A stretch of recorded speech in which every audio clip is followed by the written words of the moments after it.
Hey, welcome back to my channel, welcome back to another video. If you noticed by the title, you know that the next Taylor Swift album series that we're officially going to be starting is the Lover album.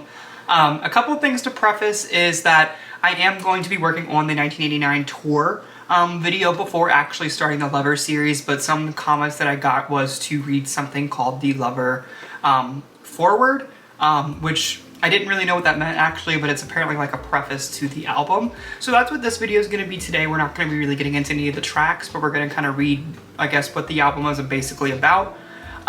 So the reason why I've said preface like 3 times already is because also I'm an idiot. And so before the Reputation album that I did on this channel, I read the Reputation like prologue, which was the beginning thing from the album. I didn't know the difference between the prologue and the foreword. Didn't know what that meant because when I did Reputation, I just pulled that up on Genius. I don't know why. I thought this was like, because someone told me that it was like something written in the album, like paperwork, like if you buy the album, like I guess like the vinyl or the CD. I assumed that the foreword was like something exclusive to that thing, so I went and bought the Lover CD. So I own the Lover CD only to find out that the foreword is pretty easily found. I don't know why that word was tripping me up. It was available online, so regardless, I'm now the owner of the Lover album. I opened it up because it is in the packet of the album. So today's video is going to be me reading the physical version of the Lover foreword. I'm going to take a picture of it, or I'm sure I can find it online, lo and behold. But I'm going to take a picture of it and put it on the screen just that way you can see it. But that's what we're going to be reading today and just kind of giving our thoughts on that. So it's not like a crazy video, but I just thought it would be a nice introduction to this album.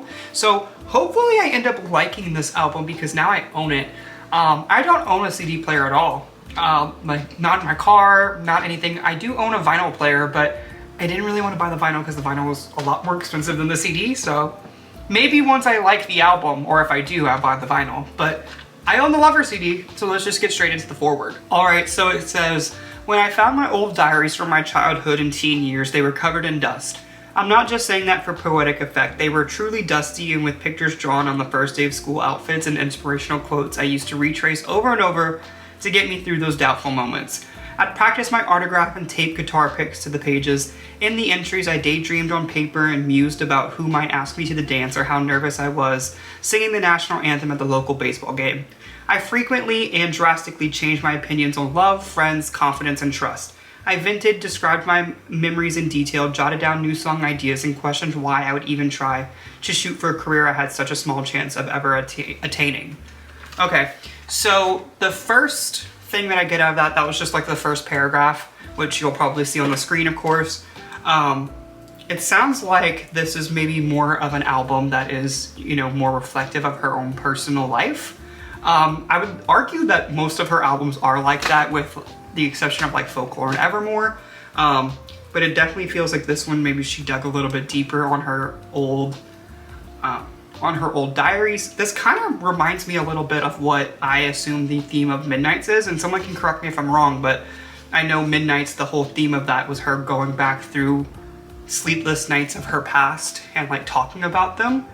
So it kind of seems like Midnights was also pulling things from a diary, but let me know if that differs from this, what she's saying with this album. But the next paragraph says, "But what shocked me the most was how often I wrote about the things I loved. Writing a new song, riding in the car with my mom, the purple-pink sky above the soccer field on the walk home, the one night in middle school when none of my friends were fighting, the dazzle opal necklaces I couldn't afford gleaming from a department jewelry store. I wrote about tiny details in my life in these diaries from a bygone age with such wonderment, intrigue, and romance. I noticed things and decided they were romantic, and so they were." So, okay, that actually gives a good bit of perspective of what I think the album's gonna be about.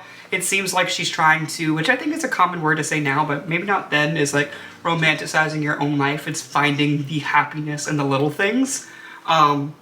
I'd assume that might be something that this album kind of gets into, but it just, you know, being happy with the circumstances that you're in. You can always manifest, and you can always try for better or do better in your life, but at the same time, maybe sometimes it's just smell the roses and kind of see what you've been afforded. You know, you're better off than some other people. You're always in a better situation than someone else is in. So maybe every now and then you need to recognize that there's little things, even if bad things are happening in your life, there's good things around it.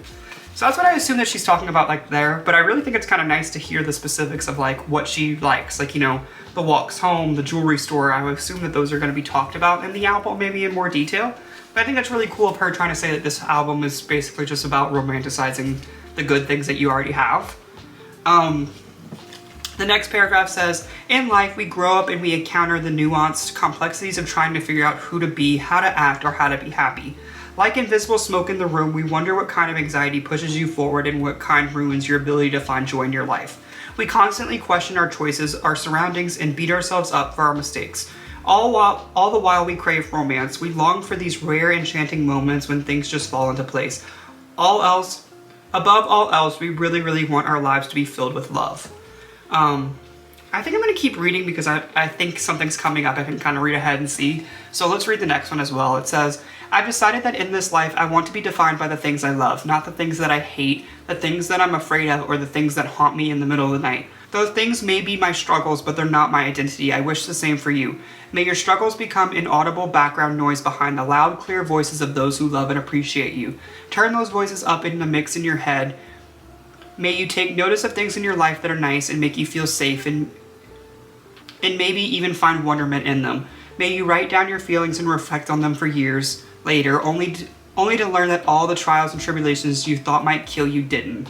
I hope that someday you forget the pain ever existed. I hope that if there's a lover in your life, it's someone who deserves you. In that case, I hope you treat them with care. I'm not even kidding, this sounds very dramatic. I got chills with that. I think that's such a nice perspective coming into this album. It feels very hopeful, I feel like. Just kind of going back to those same things. I like that she mentions anxiety and like, even she goes through that as well, but everyone has their anxieties and they have these bad things in those lives. But she's saying like, don't let the things that you're scared of or whatever, the things you hate, like don't let the negative things define your life. While those can move you into certain decisions, like you make decisions based off of bad things, always forget that, don't let that be your driving force. You know, find the hope in these situations, and that's what keeps you going. Don't let the hate define you. Find the things that actually make you happy and just hold on to those things as tightly as you can. I absolutely love that message. I think this is going to be very cool to see how this translates into the songs. I hope it's a very thematically close to what she's saying right here, because if so, I think it's going to be a really great album. But so far, the main word I would get out of this album that I'm assuming it will be is hopeful. That's what I kind of think for this one. Above most albums that I've heard from Taylor Swift, this seems like it has the brightest perspective. But getting towards the end, it says, this album is a love letter to love itself. All of the captivating, spellbinding, maddening, devastating red, blue, gray, golden aspects of it, and that's why there's so many songs. You know I love to say that she loves to describe blue as sad, red as high emotions, gray and golden makes me think of Invisible String, which I know didn't exist then, but you know, that's like good love. She mentions that in Reputation as well, so I wish I would have read them before talking before, but a love letter to love, so it's all about finding, I guess I want to see the track list kind of to see like what I think she would be talking about, what she loves about these certain things. But the last line says, in honor of the fever dreams, the bad boys, confessions of love on a drunken night, Christmas lights still hanging in January, guitar strings on my hands, false gods and blind faith, memories of jumping into icy outdoor pools, creaks in the floorboard, and ultraviolet morning night. An ultraviolet morning light, finally finding a friend and opening the curtains to see the clearest, brightest daylight after the darkest night. We are what we love. This is Lover. Wow. I definitely think that end was some sort of Easter egg. I do know a couple references of the songs that I've heard before, like the song Lover. I know she does mention Christmas lights in January. I know that's a lyric from one of the songs in Lover. So I do feel like those were probably shouting out some of the lyrics of this album. But I just love the last line about there's daylight after the darkest night, and thinking that this came off of Reputation, which was a very dark album, and this kind of feels like somewhat of the polar opposite. Maybe I'm wrong about that, but it feels like, you know, it's like a transition into a happier time. I do also, this would be the first album that she like has herself, I believe, own, so it kind of makes sense a little bit to me why it would be so hopeful, is because this maybe is somewhat of a new beginning for her. But yeah, that was the foreword of the album that I now own. Let me know what your favorite track is. Let me know if you have some performances that you're looking for me to watch whenever I get to that point, but thank you so much and I'll see you in our next video.